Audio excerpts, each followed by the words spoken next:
Vivemos em um mundo onde a onda de terror e desastres tentam roubar a nossa paz, onde o mal sempre está tentando prevalecer.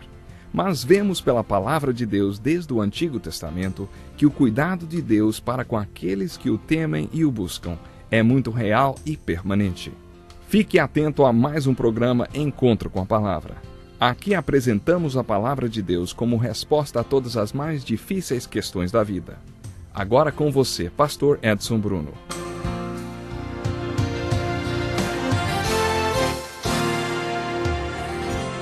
Seja bem-vindo ao Encontro com a Palavra.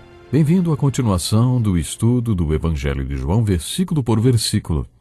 Estamos estudando o capítulo 12 do Evangelho de João. Um embaixador pode visitar outro país e ficar lá como um cidadão comum durante semanas até que ele apresente suas credenciais, e só então será recebido com toda a pompa de embaixador. A vida de um embaixador deve ser uma experiência e tanto. Podemos comparar esta analogia com o que aconteceu no Domingo de Palmas. Jesus foi o embaixador do Deus Pai em um país estrangeiro. Ele estava no mundo, deixou o céu para vir para cá. E ficou aqui algum tempo operando maravilhas. Neste relato do capítulo 12, ele se apresentou ao mundo como embaixador de Deus. Jesus não fez isso em Roma. Ele não foi se apresentar na capital do mundo daquela época. Ele não foi para as cidades do pecado, como Corinto e Éfeso. Ele foi para a capital espiritual do mundo, onde estavam o povo de Deus e os líderes do povo de Deus. Mas acontece que o povo de Deus não era como deveria ser, nem os seus líderes. Mesmo assim, Jesus foi para lá. Acho que Jesus fez isso porque, mesmo sabendo que o povo de Deus não vivia como deveria viver, era um gigante adormecido. E para Deus operar, ele precisava despertar este gigante adormecido. Podemos fazer uma aplicação disto para a igreja dos nossos dias.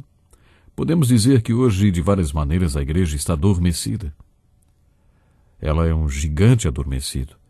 E se ela for despertada, se a igreja se conscientizasse do que é e do porquê está no mundo, do porquê foi salva por Jesus Cristo, o gigante voltaria à atividade. É fácil perder a paciência com o povo de Deus ou com a igreja, ignorando-a e achando que Deus não fará mais nada através dela. Mas observe o que Jesus fez tentando despertar este gigante adormecido. Observe como ele apelou para o povo de Deus. A mesma coisa aconteceu com o apóstolo Paulo. Porque Paulo seguia sempre o mesmo padrão e toda vez que chegava em uma cidade ia a uma sinagoga? Por que ele sempre ia para a sinagoga tentar despertar o gigante? É claro que ele também ministrava em mercados, nas ruas e praças públicas, mas sempre ia para a sinagoga. Primeiro para o judeu, depois para o grego, Paulo costumava dizer. Por que o judeu primeiro? Porque o povo de Deus era e ainda é um gigante adormecido. Sempre que leio a história do Domingo de Palmas, como Jesus entrou na cidade montado num jumentinho, e como o povo jogou folhas e palmeiras no chão para que ele pudesse passar, e como gritava, Hosana, bendito é o que vem em nome do Senhor, bendito é o Rei de Israel. Lembro-me do comentário que ouvi de um pastor. Ele disse, imaginem aquele jumentinho carregando Jesus pelas ruas de Jerusalém, enquanto o povo fazia a maior festa. Talvez ele tenha pensado, puxa, tudo isso para mim? Existe uma certa ironia nisto. Jesus montado em um jumentinho, entrando em Jerusalém, e toda aquela aclamação. É lógico que não era para o jumentinho, era para quem estava montado no jumento. Uma vez depois de pregar em um café da manhã para homens de negócio, as pessoas começaram a mostrar apreciação pela pregação que eu tinha feito. Eu tinha acabado de ler esta ilustração sobre o jumento. E aí peguei o microfone e disse, se hoje Jesus falou ao seu coração através desse café da manhã, por favor, agradeça ao Senhor e não a este jumento aqui. Acho que esta é a perspectiva que devemos ter deste evento. Mas é claro, é importante destacar que este foi um evento profético. Ele já havia sido citado em Zacarias, capítulo 9, versículo 9, que seria assim, que o rei viria. Alegre-se muito, cidade de Sião, exulte Jerusalém, Eis que o seu rei vem a você justo e vitorioso, humilde e montado num jumento, um jumentinho, cria de jumenta. O profeta Malaquias profetizou que ele viria de repente. E esta palavra quer dizer sem que ninguém espere. Os judeus tinham as suas próprias ideias preconcebidas sobre como o Messias viria.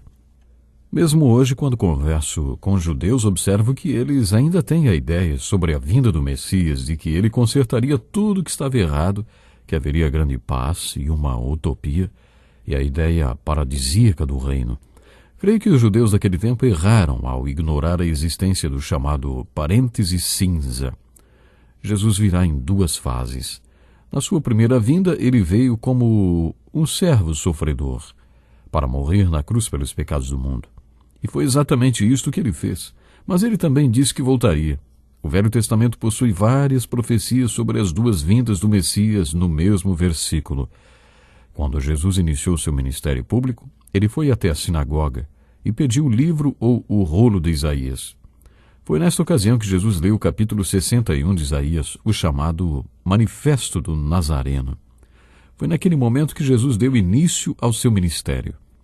O Espírito do Senhor está sobre mim, porque Ele me ungiu para pregar boas novas aos pobres. Ele me enviou para proclamar liberdade aos presos e recuperação da vista aos cegos, para libertar os oprimidos e proclamar o ano da graça do Senhor. Jesus leu até aí, e então devolveu o livro ao rabino. Mas o texto original de Isaías tem um detalhe a mais. O dia da vingança do nosso Deus. Jesus não leu isto. E lá, naquela pequena sinagoga da sua cidade natal, Jesus disse: Hoje se cumpriu a escritura que vocês acabaram de ouvir. Jesus poderia ter dito que tinha se cumprido até aquela parte, a parte referente ao dia da vingança do nosso Deus. Ainda não tinha chegado a essa parte. Mas as profecias messiânicas do Velho Testamento são assim. É claro que os judeus não entendiam isto e acho que até hoje eles não entendem. O fato é que Jesus realmente veio sem que ninguém esperasse. Ele veio montado num jumento. Ele não veio como um conquistador, como o Rei dos Reis e Senhor dos Senhores. O livro do Apocalipse conta que um dia ele virá sobre um cavalo branco como o Rei dos Reis e Senhor dos Senhores, e reinará para sempre, pois o seu reino jamais terá fim. E aí ele vai consertar o que está errado. Isto só acontecerá até a segunda vinda de Jesus, de acordo com as Escrituras. Mas vamos voltar ao Domingo de Palmas. A seguir temos outro comentário sobre o povo impactado pela ressurreição de Lázaro. Eles continuaram a espalhar a notícia. Muitos souberam dos milagres e sinais de Jesus e foram ao seu encontro. E mais uma vez apareceu a palavra sinais. O propósito do livro de João foi relatar os sinais que Jesus operou, as evidências miraculosas de que ele é o Filho de Deus. João queria registrar todos esses sinais para nos convencer de que Jesus é o Messias, o Filho de Deus. Quando os fariseus viram a multidão atrás de Jesus, comentaram: Olhem como o mundo todo vai atrás dele.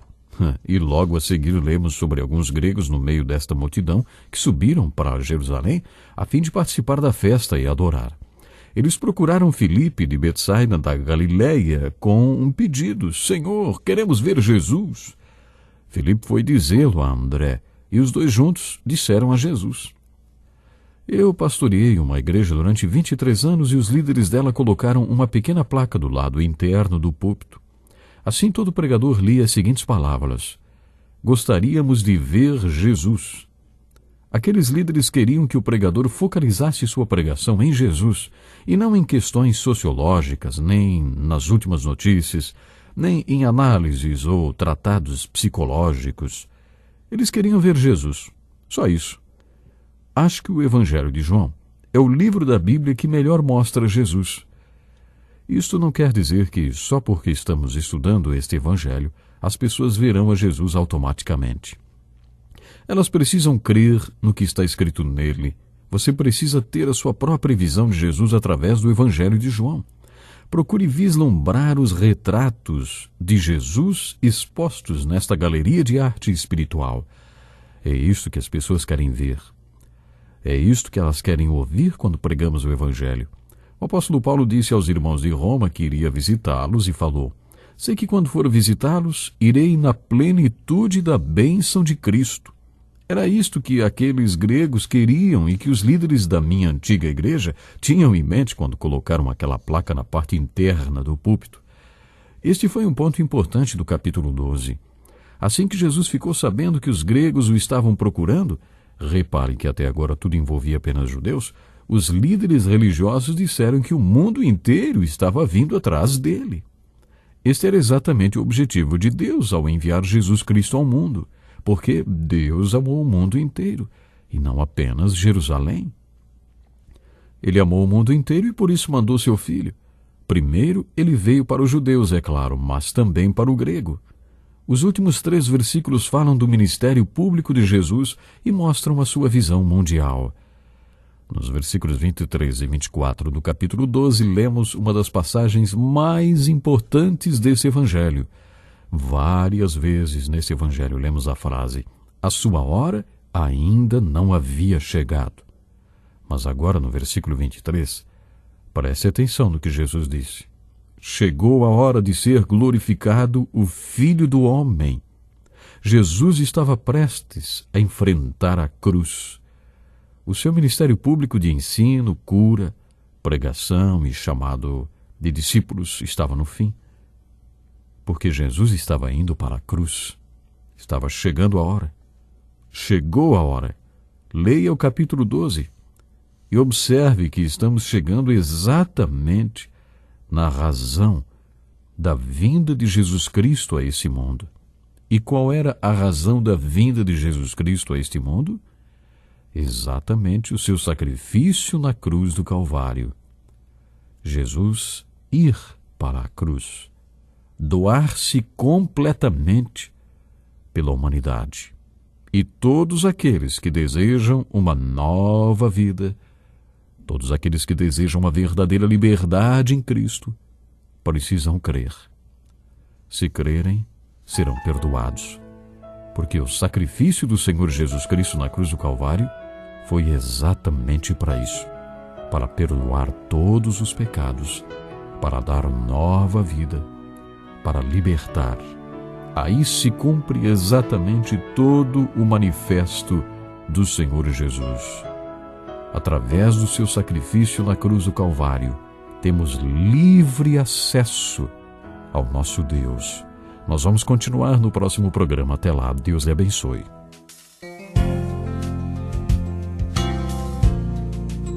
Que lição importantíssima! Obrigado, pastor Edson Bruno. Prezado ouvinte, coloque em prática o que você ouviu aqui. Sem dúvida, sua vida será grandemente abençoada. Este é um estudo escrito pelo Dr. Dick Woodward, na voz do pastor Edson Bruno. Escreva-nos e solicite o material. Nosso endereço é Encontro com a Palavra, Caixa Postal 2011, CEP 89201-970, Joinville, Santa Catarina. Até o nosso próximo Encontro com a Palavra.